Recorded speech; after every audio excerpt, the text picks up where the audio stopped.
অভ্যেস যত দ্রুত করবে কষ্ট তত কম হবে।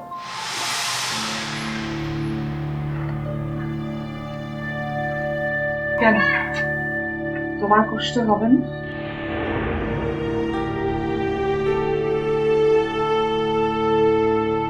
হবে, কষ্ট হবে, হয়তো মাঝরাতে কান্নাও পাবে,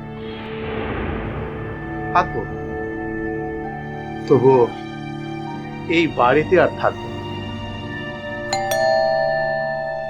দেখো কে এলো।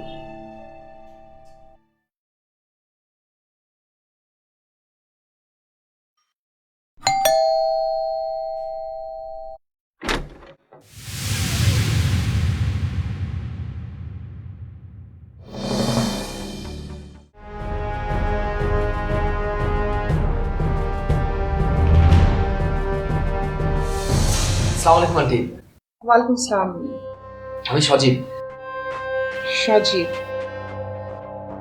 তানির বন্ধু। আমরা একসাথে পড়াশোনা করি। ও আচ্ছা। আন্টি, তানি বাসায় নেই? হ্যাঁ আছি তো, দাঁড়া আমি দেখেছি।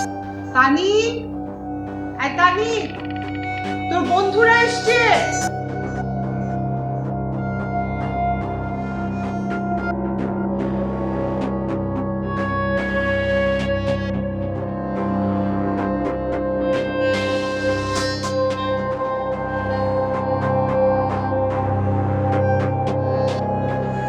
আরে তোমরা বাইরে দাঁড়িয়ে আছো কেন?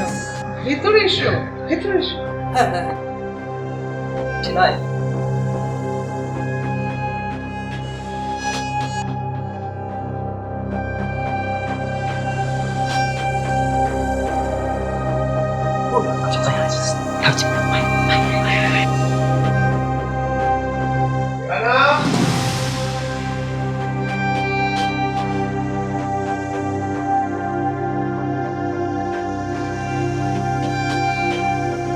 ওমা, তোমরা চলে যাচ্ছ?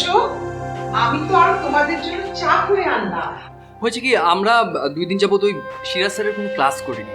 তো নোটগুলো তো আমাদের কাছে নেই। ওই ক্লাসগুলো তানি করেছিল, তো ওর কাছে 2টা নোট ছিল, ওই নোটগুলো নেওয়ার জন্য এসেছিলাম। আচ্ছা তানিকে ডাকো না, একসঙ্গে চা খাবে। হ্যাঁ আমি চাই। তানিকে ডাকতে হবে না।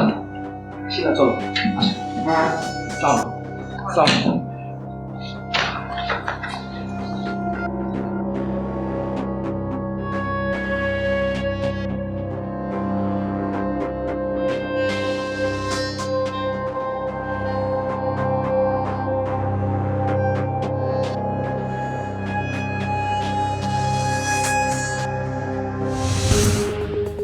তোমার নামই তো সজীব,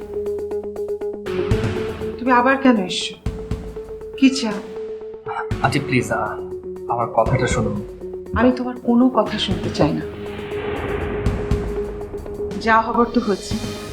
এ ধরনের কাজ বাবা ভবিষ্যতে আর কোনোদিন করো না। আর কোনোদিন আমার বাড়িতেও এসো না। আমি তোমার ভালোর জন্যই কথাটা বলছি। ঠিক আছে আন্টি, আমি আমি আজকের পরে আর কোনোদিন আসবো না। শুধু আঙ্কেলের সাথে দেখা করে আমি আমি একটা কথা বলে চলে যাব, প্লিজ আন্টি। কে এসেছে রেহানা?